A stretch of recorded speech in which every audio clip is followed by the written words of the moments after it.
Panorama group, जो सोचता है वो करता है। आपके अपने सपनों का आशियाना।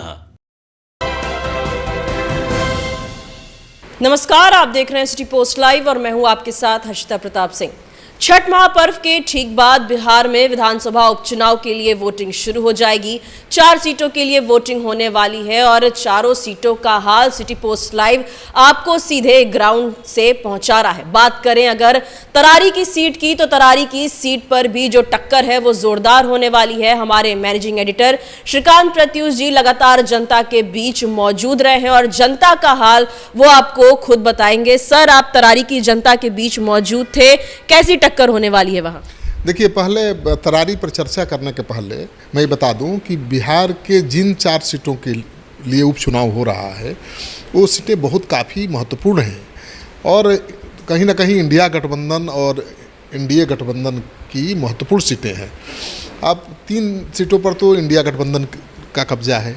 तरारी, माले, रामगढ़ आरजेडी, बेलागंज आरजेडी, इमामगंज में जीतन राम मांझी एनडीए के।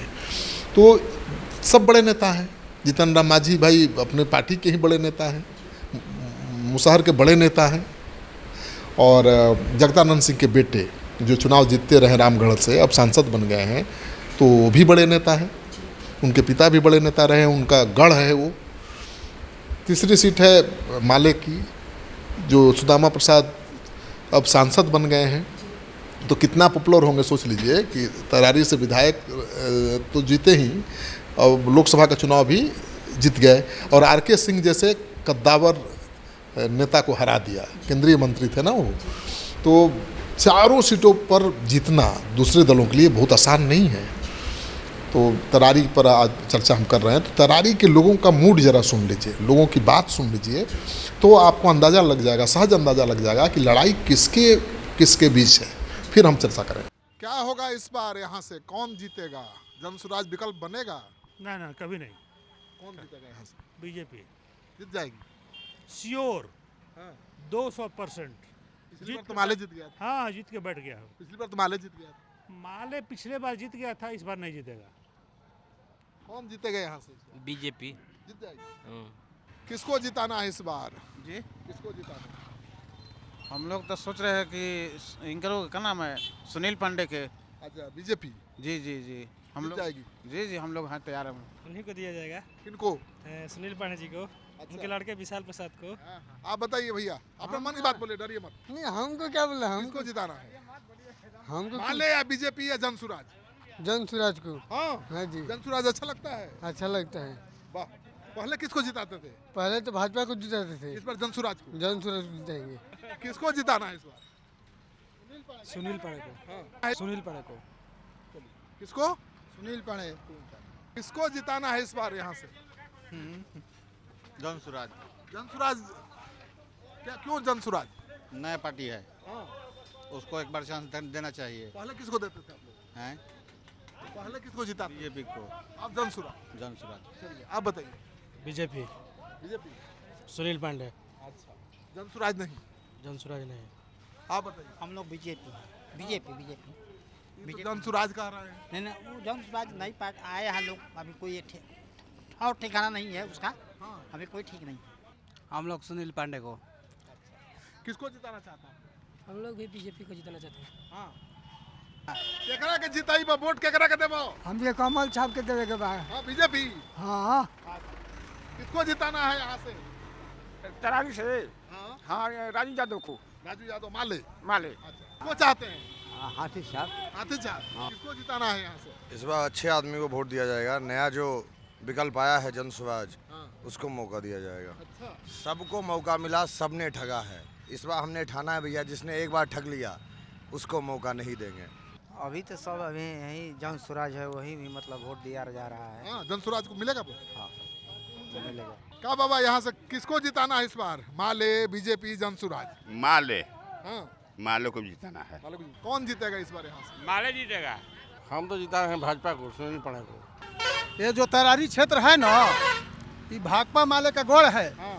और यहाँ जो जितने माले के नेता हैं वो सब जमीनी नेता हैं। हाँ।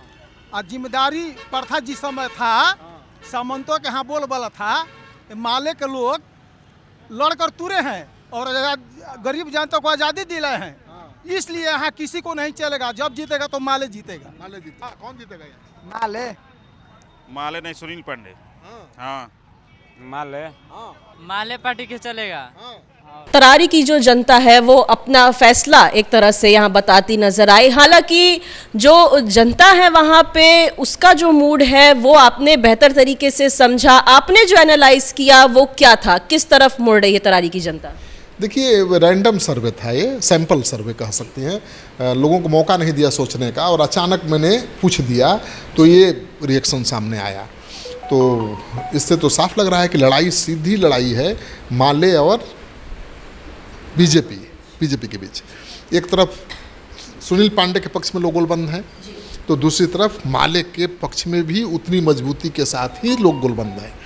तो कांटे की लड़ाई दिख रही है, वहाँ सीधी लड़ाई दिख रही है। वहाँ प्रशांत किशोर की चर्चा तो है, लेकिन उनसे उम्मीद नहीं है कि वो उस लड़ाई को लड़ पाएंगे, क्योंकि वो तो माले का गढ़ है और रणवीर सेना का भी गढ़ है। माले की लड़ाई, रणवीर सेना की लड़ाई भला कौन नहीं जानता है। हालांकि आज की तारीख में वहाँ कोई संघर्ष नहीं है, कोई लड़ाई नहीं है, न माले का हथियारबंद दस्ता एक्टिव है और न ही रणवीर सेना का दस्ता एक्टिव है। कोई एक एक्टिव रहता तब दूसरे की संभावना थी, तो उस तरह की लड़ाई नहीं है। लेकिन आगे वैसी लड़ाई न हो जाए, फिर माले मजबूत न हो जाए, इसकी लड़ाई तो है। और माले की लड़ाई भी है कि फिर रणवीर सेना न मजबूत हो जाए, ये भी लड़ाई है। तो उस सीट पर सीधी लड़ाई सुनील पांडे बनाम CPI-ML के बीच है। प्रशांत किशोर तीसरे नंबर पर हैं, बहुत ज़्यादा वोट नहीं मिलने जा रहा है। हालांकि प्रशांत किशोर समझा रहे हैं कि क्या भूमिहार में केवल सुनील पांडे हैं, क्योंकि भूमिहार सबसे ज़्यादा वोटर है, क्या भूमिहार में जो कि केवल सुनील पांडे का बेटा ही है? वो आश्वासन दे रहे हैं कि भाई माले से लड़ने वाला कैंडिडेट, मेरा भी कैंडिडेट माले से लड़ेगा। उनकी कैंडिडेट महिला है, तो कह रहे हैं कि जो सवाल कर रहे हैं कि भाई माले से कैसे लड़ेगी, बोले माले से प्रशांत किशोर लड़ेगा, माले से प्रशांत किशोर की उम्मीदवार लड़ेगी, कोई बाहुबली के नहीं चलने देंगे। तो भरोसा तो दिला रहे हैं, लेकिन कितना भरोसा करेंगे लोग? ठीक है, कुछ भरोसा करेंगे तो कुछ वोट मिल जाएगा, लेकिन लड़ाई सीधी है यहाँ बीजेपी और माले के बीच। और पिछला रिजल्ट आप देख लीजिए तो मुझे लगता है कि JDU से जब लड़े थे सुनील कुमार पांडे 15 में, तो 48,000 वोट आया था। और जब इंडिपेंडेंट लड़े थे पिछला चुनाव तो 63,000 वोट आया था और 73,000 से ज़्यादा वोट आया था CPI-ML के सुदामा जी को। तो 13,000 वोटों से ही हारे थे और उतना ही वोट, जितने वोटों से हारे थे उतना वोट बीजेपी के उम्मीदवार को मिला था।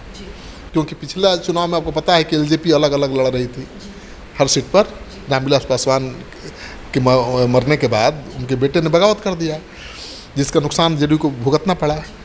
तो मुझे लगता है कि इस बार सीधी लड़ाई है, कोई बीच में नहीं है और तरारी में बीजेपी चुनाव जीत सकती है। माले के गढ़ में बीजेपी की जीत हो सकती है। और वैसे भी सुनील पांडे यहाँ से जीतते रहे हैं चुनाव, ऐसा नहीं है कि पहली बार वो जीतेंगे, पहले भी जीतते रहे हैं, इस बार भी जीतने की संभावना बनी है। और तभी बीजेपी ने सुनील पांडे के बेटे पर दाव लगाया है। सुनील पांडे एक बाहुबली नेता है, आप सोच भी नहीं सकती थी कि बीजेपी उनको उम्मीदवार बना देगी, लेकिन उनके बेटे को बना दिया है। तो जीत चाहिए किसी भी कीमत पर, क्योंकि ये 2025 के चुनाव का सेमीफाइनल है। इससे बड़ा संदेश जाएगा, बड़ा मैसेज जाएगा। प्रशांत किशोर ने अगर 2-3 सीट, 1-2 सीट भी जीत लिया तो NDA के लिए बहुत बड़ा सेटबैक होगा और इंडिया गठबंधन की चिंता भी बढ़ेगी। तो दोनों गठबंधन डरे हुए हैं प्रशांत किशोर से, वो किसी भी कीमत पर इस सीट को, इस चुनाव को जीतना चाहते हैं। तो मुझे लगता है कि बीजेपी ने प्रयोग किया है सुनील पांडे को लाकर, बीजेपी की जीत हो सकती है यहाँ पर।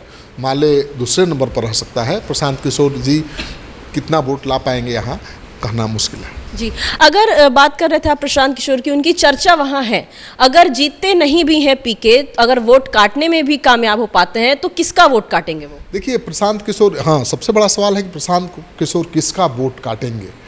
तो देखिए वहाँ भूमिहार गोलबंद है, और भूमिहारों को भाई चाहिए ऐसा नेता जो माले से लड़ सके, ठीक है ना। तो माले से वो, उनका कहना है कि माले से श्री रामचंद्र जी नहीं लड़ पाएंगे भाई, मतलब बहुत अच्छा संस्कार वाला, बहुत बढ़िया आचरण वाला आदमी व्यक्ति कैसे माले से लड़ेगा? माले से लड़ने के लिए बंदूक चाहिए ना हाथ में, AK-47 चाहिए ना। तो सुनील पांडे फिट दिख रहे हैं कि माले से यही लड़ सकता है, माले को यही रोक सकता है। तो ये भूमिहार पूरी तरह से गोलबंद है। तो ऐसे में कहाँ प्रशांत किशोर कुछ कमाल दिखा पाएंगे? तरारी सीट पर उनकी वजह से न किसी का हार होने वाली है और न किसी की जीत होने वाली है। वहाँ लड़ाई सीधी है, आमने सामने की लड़ाई है, माले बनाम बीजेपी की। माले भी कमज़ोर नहीं है। आपने जूता सिलने वाले का बयान सुना, मोची का, कितना लॉजिक के साथ बात कर रहा है। बोला कि माले को क्यों जिताना ज़रूरी है, माले का जीतना क्यों ज़रूरी है। उसी तरह से भूमिहार समाज के लोग भी बिल्कुल सुनील पांडे कौन है क्या है कोई मतलब नहीं है, सुनील पांडे ही लड़ सकते हैं, माले को रोक सकते हैं, इसलिए गोलबंद है। तो वहाँ लड़ाई सीधे दोनों पार्टियों के बीच है। कोई भी जीत सकता है, लेकिन बीजेपी का अपर हैंड अभी तक दिखाई दे रहा है। क्योंकि आपके जहन में सवाल होगा कि संजय शर्मा क्या करेंगे। तो संजय शर्मा तो निर्दलीय उम्मीदवार के रूप में खड़ा हो गए थे, JDU के नेता थे, वो भी दावेदार थे, यहाँ से चुनाव का टिकट चाहते थे, उनको मिला नहीं क्योंकि सीट बीजेपी ने ले ली। तो उन्होंने निर्दलीय चुनाव मैदान में उतर जाने का ऐलान किया, यहाँ तक कि पर्चा भी दाखिल कर दिया। और उनके नामांकन के दिन करीब 300-400 गाड़ियाँ आई थी, मतलब बहुत ताकत का प्रदर्शन किया था। तो माना जा रहा था कि वो खेल बिगाड़ सकते हैं, उनकी वजह से माले को जीत मिल सकती है। तो बीजेपी ने उनको मना लिया है। कल ही बीजेपी के प्रदेश अध्यक्ष जायसवाल, दिलीप जायसवाल ने और सम्राट चौधरी ने उनसे मुलाकात की है बीजेपी के दफ्तर में, उनको मना लिया है। और JDU में अभी हैं, उनके कंधे पर JDU का गमछा था, लेकिन बीजेपी अंदर, दिल के अंदर बीजेपी समा गई है। अब उन्होंने कह दिया है कि भाई प्रचार करेंगे बीजेपी के लिए, चुनाव जिताएंगे बीजेपी को, और बीजेपी में फिर शामिल भी हो जाएंगे। तो एक JDU का एक नेता घटेगा। तरारी की सीट अगर बीजेपी जीतती है तो साथ साथ एक JDU के पावरफुल ताकतवर नेता को भी बीजेपी ले जा रही है, वो है संजय शर्मा। तो बहुत मज़ेदार चुनाव है तरारी का। चलिए, जनता क्या सोच रही है, जनता के मन में क्या बसा है, ये हमने कुछ हद तक आपको दिखाने की, बताने की कोशिश की। अब जीत किसकी होती है, हार किसकी होती है, ये भी अगले महीने, इस महीने आपको जल्द ही पता चल जाएगा। छठ महापर्व के बाद वोटिंग होनी है, फिर जो चुनाव के रिजल्ट हैं वो भी जल्द सामने आ जाएंगे। किसकी जीत होगी, देखने वाली बात होगी। फिलहाल इस खबर में इतना ही। आप आगे की खबरों के लिए देखते रहिए सिटी पोस्ट लाइव। धन्यवाद।